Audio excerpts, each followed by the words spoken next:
for being here, being from South Florida. It's been a day. It's been a day. What can I tell you? So here we are. My name is Bertha Vasquez, and I am the Director of Education for the Center for Inquiry and the Director of the Teacher Institute for Evolutionary Science. We are a network of teachers offering resources to other teachers, primarily in the subject of evolution. And we're looking for teachers who can share their expertise with us at this website. And I'll share my email at the end of this workshop webinar. So you can send us your TIES tips, we call them. I'm happy to say that TIES did publish a book last December. And you can order that book on our webpage, tieseducation.org, and it's hundreds of years of teaching experience on the subject of evolution. We have today's webinar with Rick Costa, and next week we have Queer Ducks next Wednesday, October 5th at 5 p.m., our last webinar for the fall series. We also have a couple other projects that we are promoting. One is called Young Skeptics, and the other one's called Science Saves, which offers an amazing $15,000 worth of scholarships for high school seniors across the country. We also offer plenty of resources under Science Saves as well. And now I'd like to tell you, we do have a couple door prizes. I have the book right here. I will be doing a raffle with all of you while Rick gives us his talk on evolution. And at the end of the hour, we will be giving away 2 books that it's a really good book. I have it made me want to learn more as I read along. Please type your questions into the chat. And I am now going to introduce you to our book author. I'm going to stop sharing the screen. And I'd like to introduce our author. He has written and produced 14 podcast series, which have entertained and educated a worldwide audience of over 1 million listeners. He's an avid reader, and his lifelong love of science led him to write, produce, and host the science education show Evolution Talk, just like the title of the book. It currently ranks in the top 100 of Apple's natural sciences category. His work as a writer and producer was featured in the nightly television series NH Chronicle on ABC affiliate WMUR. And he also has a website called evolutiontalk.com. And I'm going to go ahead and, I am recording, good. Perfect. And here you are. I pass the mic on to you. Thank you. We made it. Very much. Yes, we made it. Thank you, Bertha, and thank you very much for having me here. So I am going to share my screen. Again, I'm very excited to be here. Thank you for having me. I love talking about this, as you will see. I've been doing it for quite a while. So yes, I'm Rick Coste. I'm an author and audio producer. For the last 8 or 9 years, I've produced a podcast called Evolution Talk. Just a little bit about myself before I begin. So I fell in love with podcasts back in, 2010, shows like Radiolab, This American Life, and a few others. And in 2012, I launched my first show. And that one was all about philosophy of all things. It did well. It allowed me to learn the ins and outs of podcasting and audio production as it relates to podcasting.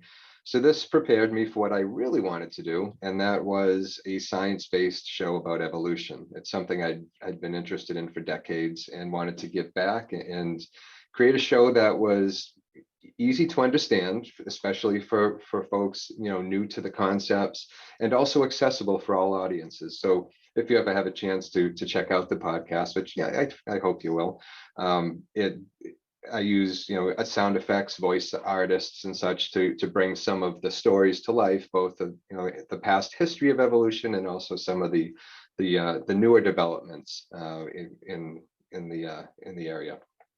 So along the way, I've produced other shows, as Bertha mentioned, other shows, but Evolution Talk's always been my flagship show, and that's really where my heart is at. So later this month, the book adaptation of the show will be published by Prometheus Books. The book covers much of the history of evolution by natural selection up to this point, including those pre-Darwinian thinkers who contributed to the theory of evolution by natural selection, as well as Charles Darwin's great contribution himself.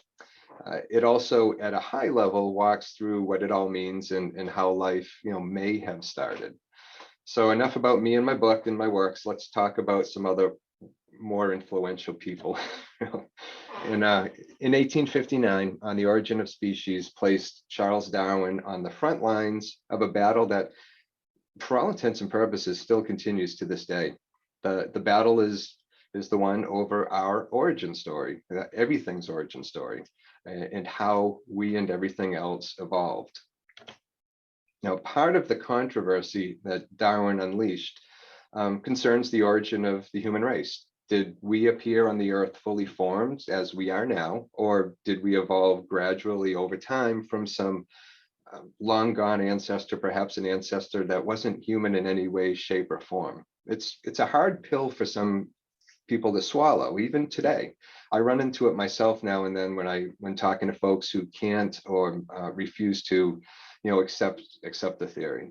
One can only imagine what it must have been like back in 1859 when the theory was first made public. Naturalists and biologists the world over struggled with some of the secrets that nature revealed as science started to peel back those layers. Science has a way of doing that. Just when we think we have it all figured out, it comes along to tell us, we may have been wrong and leads us down a different path. And that's really the way it should be. That's the beauty of it. So Darwin hadn't meant for his book to unleash a firestorm of controversy, not like it did. What he set out to do was to explain the theory of, I should say he set out to explain the world and the abundance of species around us. Darwin's theory of evolution by natural selection is probably the single most incredible idea anyone has ever had. It's simple. The concept itself is simple. It's all about gradual change over time. Like geology and tectonic plate movements, the shape of the world has changed, not in a single lifetime, but over billions and billions of years. It's small, accumulated, imperceptible changes. And someone who is, genuinely ambitious can apply selection theories to almost anything.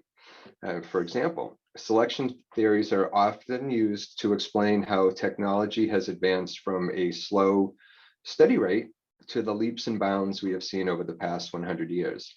Think of just, some of you, think of the telephone you may have grown up with. If you had a rotary dial, you can now carry it in your pocket or wear it on your wrist, and it does a whole lot more than just place and answer calls. In fact, placing and answering calls with a phone is almost secondary these days. My favorite example of how selection theory can apply to technology and how it's changed the world in some mind-blowing ways is the evolution of powered flight. This one always blows my mind when you think about it. The first successful flight of a powered glider was accomplished by the Wright brothers in 1911. Within a decade, biplanes were flying over fields, and the Red Baron was terrorizing the skies over Europe. Less than 60 years later, humanity stood on the moon. In the span of one human lifetime, an unimaginable amount of achievement occurred. Now, if you trace the evolution of flying machines from, say, the Wright brothers to the Apollo missions, all the way to the space shuttle, you'll see a history of small beneficial adaptations in design. And these adaptations allowed our desire for flight to progress from the sands of Kitty Hawk, North Carolina, to the moon. And eventually, if Elon Musk gets his way, to Mars in a few years. So Darwin's ideas were considered dangerous when he first published On the Origin of Species more than 160 years ago. Its 150th anniversary was in 2009. Now, Darwin knew his theory would have detractors, and as much as it troubled him, he also knew we needed to understand it if we and our understanding of history and science were to move forward. It was a theory he'd been pursuing for most of his life, or most of his adult life, I should say. Nature was the one responsible for the proliferation of species and how they changed. Now, Darwin wasn't the only one with these thoughts. Before Darwin, others had similar ideas about how life on Earth and its origins all about those long before Darwin himself set foot on the deck of the HMS Beagle to explore the world and even the Galapagos Islands. So these pre-Darwinian thinkers considered how the species we see around us came to be, from the smallest beetles to the long-necked giraffe to rhinos, elephants, chipmunks. Using microscopes, dissecting knives, and specimen jars, these thinkers considered how new species were being formed. They also wondered if they had transformed into their present states from earlier forms. Thinkers like Dennis Diderot, who's pictured here, writing in the 18th century, and W.C. Wells in the early 19th century. Now, I'd love to go through all of these Darwinian thinkers, because it's amazing when you hear some of their ideas and thoughts and how it mirrored Charles Darwin's himself, but we don't have time to touch on all of them. But I did pull a few of them from the book to highlight the fact that others came remarkably close to landing on natural selection as the driving force behind the evolution of species. We'll start with the Roman poet Lucretius. In 60 BC, Lucretius wrote on the nature of things.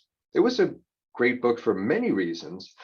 In it, he considered metaphysics, physics, talked about atoms, he talked about free will, but what we're concerned with as far as this conversation goes is the contents of Book 5. In Book 5, Lucretius sets out to describe how life here on Earth came to be, in his opinion. Lucretius starts with the contemplation of the Earth, which he refers to as the mother. The moment life originated on Earth, in his view, it happened once, and that was it. Lucretius compares the end of the origin story with that of a woman who, say, reached menopause and can no longer bear children. Ever the materialist, Lucretius was of the opinion in 60 BC that everything was composed of atoms. He tells us that life appeared in nature because of physical laws and nothing else. Think of the mother not as a designer, but as an accidental laboratory. And in the next set of verses, he sets the stage to explain why some creatures born of the earth in the beginning are no longer with us. And hopefully this plays. And in the ages after monsters died, perforce there perished many a stock, unable by propagation to forge a progeny. For whatever creatures thou beholdest breathing the breath of life, the same have been even from their earliest age preserved alive by cunning or by valor, or at least by speed of foot or wing. And many a stock remaineth yet because of use to man. So it's really heady stuff for something written over 2,000 years ago. I find it amazing that he not only anticipated atomic theory, but evolution by natural selection as well. And next up is Erasmus Darwin. If you recognize the name, that's because he's Charles Darwin's grandfather. Erasmus was a doctor, he was a poet, a writer, and he was also fascinated by bones. Fossils spoke to him as nothing else ever had.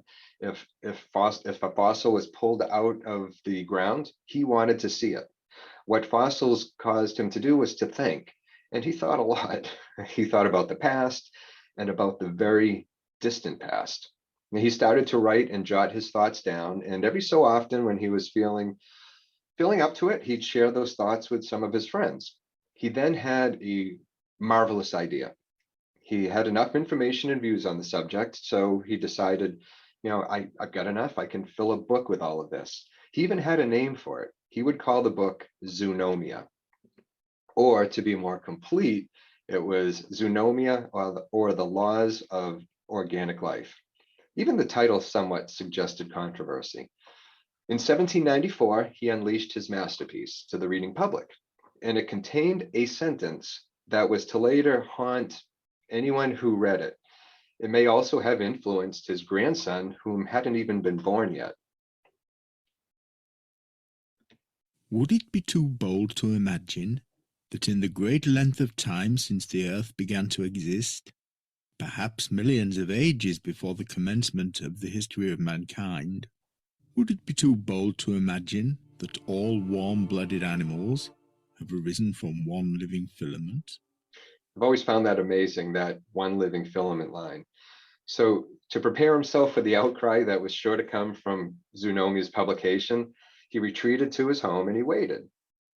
He grew impatient, and so he eagerly started devouring the newspapers looking for any bad reviews or harsh words that he was positive were going to come his way. He was almost kind of looking for trouble, and it almost sounds like he wanted to find trouble. But it wouldn't take long for people to catch on, and when they did, he was persona non grata to a few folks, back then. Next up is Patrick Matthew. Now, Patrick Matthew is one of my favorites. At the time, the British Navy required the best trees, and these were the trees that were cut down to supply its demands. And it makes sense. I mean, strong timber equals strong ships. Matthew saw a problem with this. Now, if you have a forest of trees and you cut down only the best trees, then all you're left with are the weak trees, or those you wouldn't want to use. Not exactly a good thing if you plan to build, a strong navy or naval force to rule the seas. So Matthew proposed a solution. By systematically removing the trees of poor quality first in a calculated way, you could allow the best trees and the best timber to propagate. Over time, you would have a forest of desirable trees, perhaps even new varieties of desirable trees. And Matthew wrote all of his ideas down in a book called On Naval Timber. I always get this wrong when I do this. On Naval Timber and Arboriculture. It's not exactly the most exciting title. Others had the same opinion. When the book was released, the reviews in it were scathing. One prestigious journal, and I believe it was the Edinburgh Journal, I believe, said Matthew wasn't educated or articulate enough to undertake the effort of writing a book, and certainly not up to the task of doing so. As far as they were concerned, he should have never committed pen to paper, at least not if he expected anyone to ever read it. And not many did. So Matthew was heartbroken, understandably. There were a few positive reviews, but they weren't glowing in their praises. Fewer still were those who noticed something else in his book. It was a certain passage that appeared in Appendix B. You could almost say it didn't even belong in the book when you see what he was actually saying in that Appendix B. It was almost hidden in a sense. There is a law universal in nature, tending to render every reproductive being the best possibly suited to its condition. This law sustains the lion in his strength, the hare in her swiftness, and the fox in his wiles.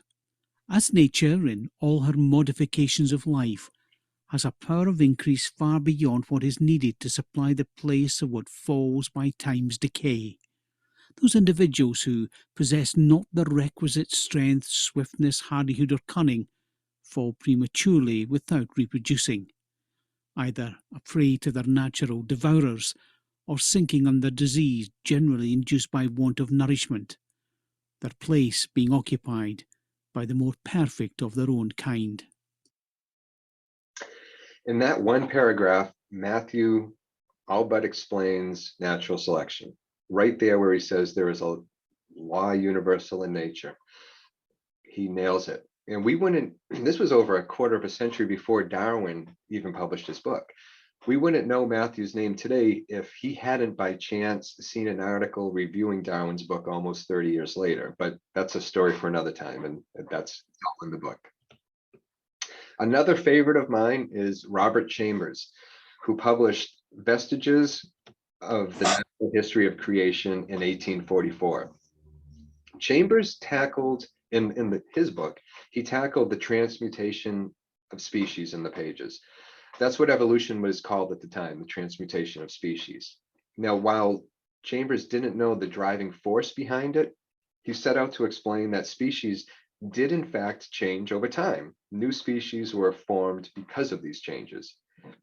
Chambers was by profession a journalist and no stranger to controversy. He often wrote about science, and because he did at the time, he butted heads with the church quite often. And he wrote about, about science, wrote about his thoughts on the subject, and it didn't always sit well. He also knew that his views in this book, Vestiges, were a bit too controversial for polite society. Because he had a family to think about, he decided that the best thing to do was to publish his book anonymously and not put his name on it. The reaction to the book's publication was immediate. It flew off the shelves and into the hands of readers everywhere. People devoured it, much to the church's immediate displeasure. It would be 40 years after Chambers had died before his name was attached to it as being the book's author. Now, when this was published, Charles Darwin watched all of this as it happened.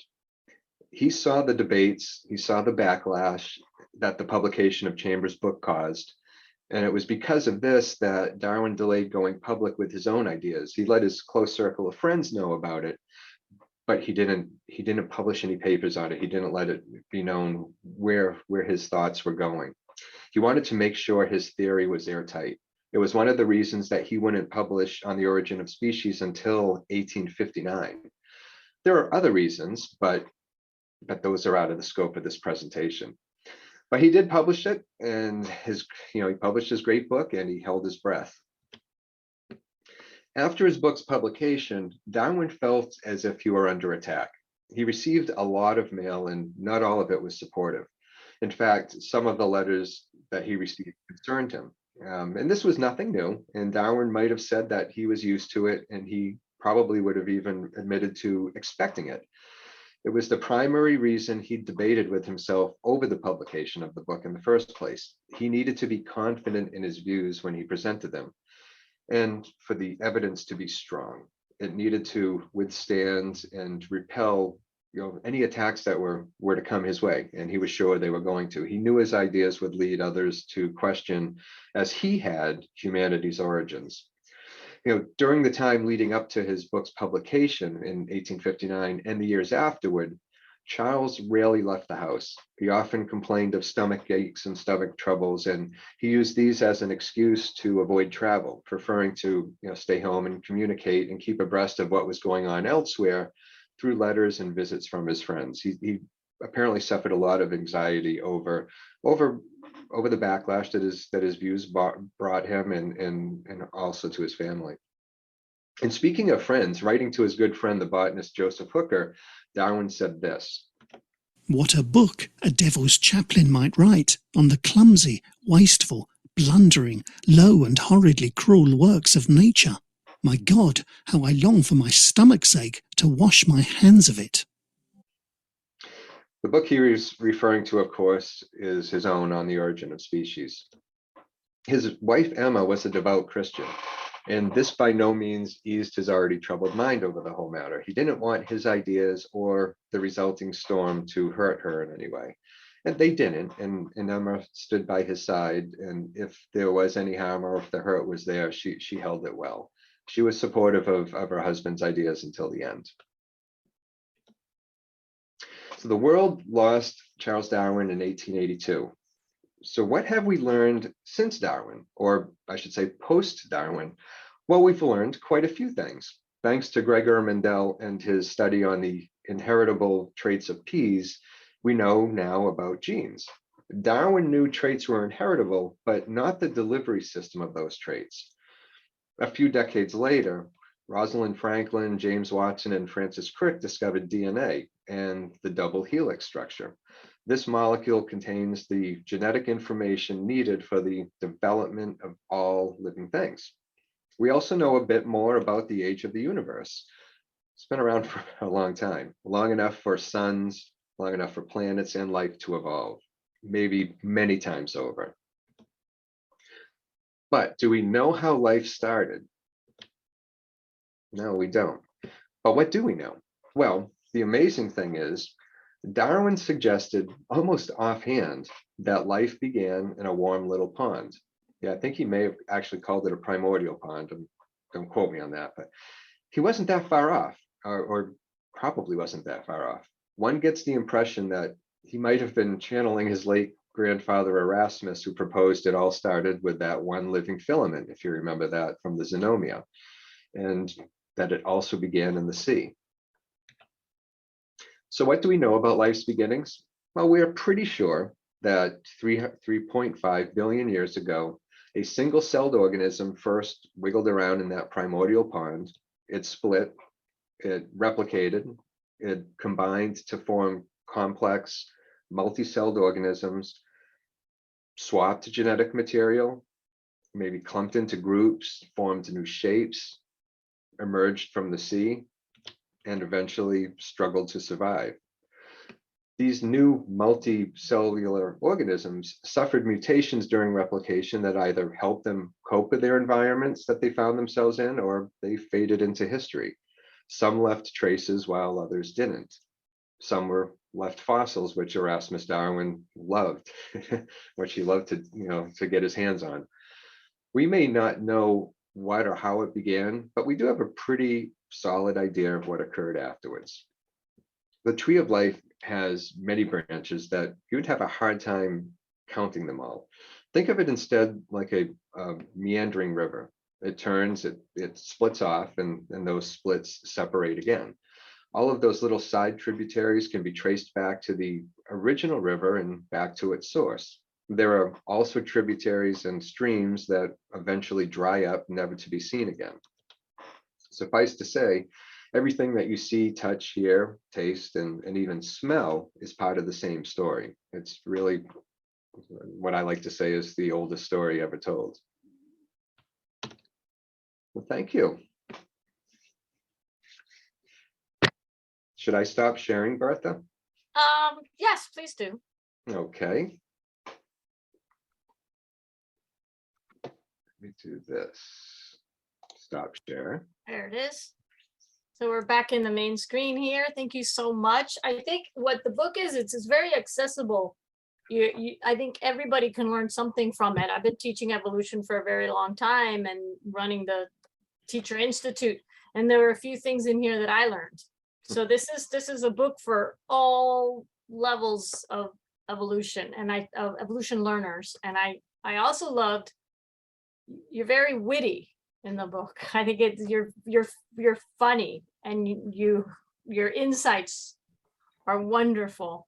I wanted to ask you, you have a whole chapter on this. I wanted to ask you, it's a small chapter in the back, but if I had $1 for every time I had to explain to somebody what a theory meant, and you have a chapter called It's Just a Theory.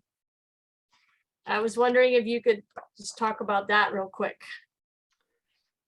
Oh boy, he's putting me on the spot Sorry. I Yeah, see some of my students in here, so I have to maybe I don't have to do it if you do, kind of thing. Actually, I should pull that chapter up and take a look to see, how I put it there, so I can do it for any students that happen to be there. So what would probably be a simple definition of a theory? Well, I would say that a theory it's a explanation of observations that you see in the natural world. Those observations that have been built using the scientific method, which brings together many facts, brings together hypotheses, and we pull it all together in a theory. So examples of a theory would be like, the Big Bang Theory is a good one. I mentioned just a little bit ago that the universe is 13.7 billion years old. That's, there's a theory that there was it all started in one dense little seed, and there was a bang or an expansion event 13.7 million years ago. We also have atomic theory. Even Lucretius back in 60 BC had his views on atoms, which nobody knew existed then. So there's the atomic theory. We have theory of relativity, Einstein's theory. We have quantum theory. I'm not sure if I'm doing this justice, Bertha. Oh yeah, for sure. It's also used like, I have a theory that the burglar came in through the window and out through the front door. And there's the argument that we should just get rid of the word theory and use the word principle, because it's so confusing to the general public. Yeah, and theory don't always explain known facts either too. It allows scientists to make predictions of what they should observe based around the framework of that theory, if the theory is true. And theories are all can be proven to be untrue. So we have a couple more here. So Number one is, I love the history of evolutionary thought that you presented here. This is from Blake in Louisiana. Does your book contain any evolutionary thinkers? Yes, it does, Blake, but I'll let him answer that. Evolutionary thinkers outside of Europe. Outside of Europe, yes. W.C. Wells is one, and that's a great one. There's a great little chapter on W.C. Wells. And actually, I think W.C. Wells went back and forth between Europe and the U.S. I'm almost positive that's the case. So who else would be in there from Europe? Well, I even have, there's a chapter on Aristotle. I guess, I don't know if you'd consider that Europe. Yeah. Yeah. All right. Yeah. We have a young student named Ishan. Hello, Ishan. And he asked, what are the three, actually it's four, but Yeah. what are the three scientists that discovered DNA and the double helix? The three that, so there is four, and I always forget the fourth one, but there's Rosalind Franklin, James Watson, and Francis Crick. And And I'm Maurice sure Wilkins. What's that?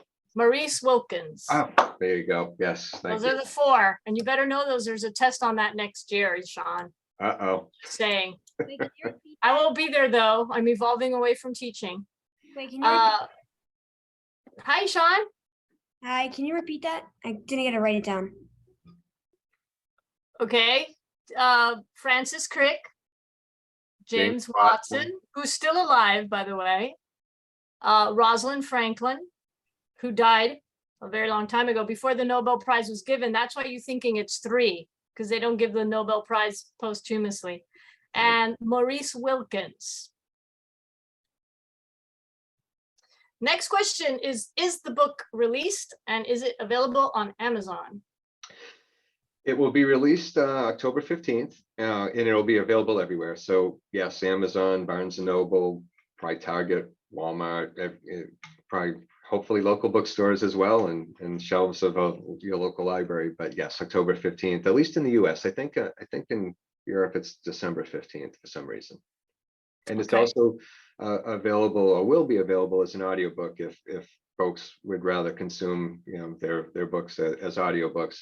And I had the pleasure of narrating the audiobook, which was a little intimidating even for me who does podcasting. It's a completely different animal, you know, narrating an audiobook. But I did, you know, get through that. So that's there as well. Very good. And I think this question is for me. Mary asked, how's it in Florida regarding your subject? So far, so good.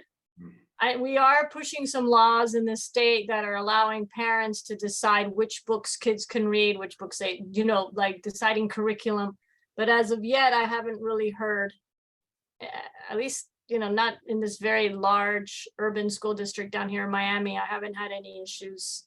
Over the years, you know, you always have issues with this subject, but they were more personal, more parent-driven issues. I know that, but so far so good. And it is in our standards, middle school and high school, and they're actually extremely good standards. I did a study many years ago. I graded the evolution standards of all the US states, and Florida has really nice evolution standards in both middle and high school. So doesn't mean it's being taught, but it's good.